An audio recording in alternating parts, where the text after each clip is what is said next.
السلام علیکم ورحمۃ اللہ وبرکاتہ۔ راشد سہارا روزنامہ میرے سامنے ہے۔ اس میں دی گئی چند اہم خبروں میں ایک دو خبریں آپ کی جانکاری کے لیے پڑھتا ہوں، سنیے گا۔ جب کوئی کسی ایسی پارٹی میں چلا جاتا ہے جس کی کوئی اہمیت نہیں ہے،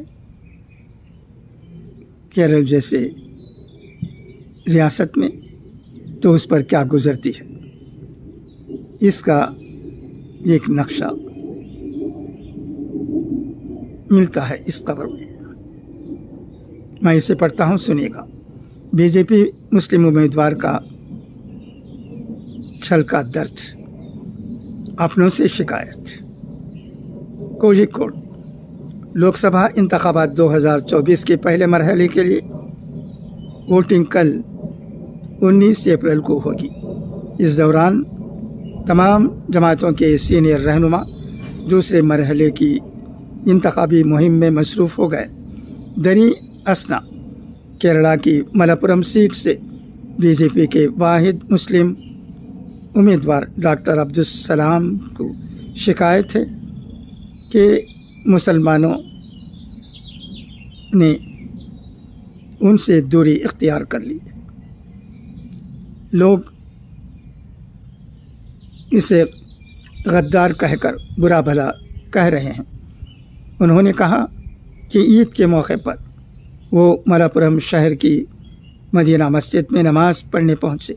اس دوران میں مسجد کے باہر لوگوں کو نیک خواہشات پیش کر رہا تھا کہ ایک 60 سالہ شخص نے میری توہین کی، مجھے غدار کہا۔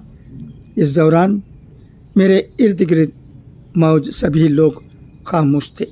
وہ میرے ساتھ ایسا سلوک کر رہے ہیں کیونکہ میں بی جے پی سے الیکشن لڑ رہا ہوں۔ انہوں نے کہا کہ مجھے نہ صرف اپنے سماج کے ساتھ بلکہ پارٹی کی غیر منظم مشنری کے ساتھ بھی جدوجہد کرنی پڑ رہی ہے۔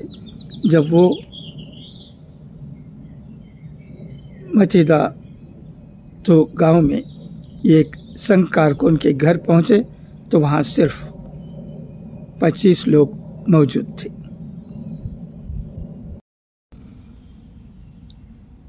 امانت اللہ خان 9 گھنٹے کی پوچھ گچھ کے بعد گرفتار۔ نئی دہلی، عام آدمی پارٹی کے ایم ایل اے امانت اللہ خان کو ڈی دفتر میں چلی تقریباً 9 گھنٹے کی طویل پوچھ گچھ کے بعد جمعرات تقریباً 9 بجے ای ڈی نے گرفتار کر لیا۔ اب آئیے اقوال زرین سنیں۔ ماں باپ کے پاس بیٹھنے کے 2 فائدے ہیں۔ آپ کبھی بڑے نہیں ہوتے اور ماں باپ کبھی بوڑھے نہیں ہوتے۔ غریب کو صدقہ یہ سمجھ کر مت دیجیے کہ آپ اس کی دنیا سنوار رہے ہیں، بلکہ یہ سمجھ کر دیجیے کہ وہ آپ کی آخرت سنوار رہا ہے۔ اچھا، تو اب اجازت، انشاءاللہ پھر ملاقات ہوگی۔ خدا حافظ، فی امان اللہ۔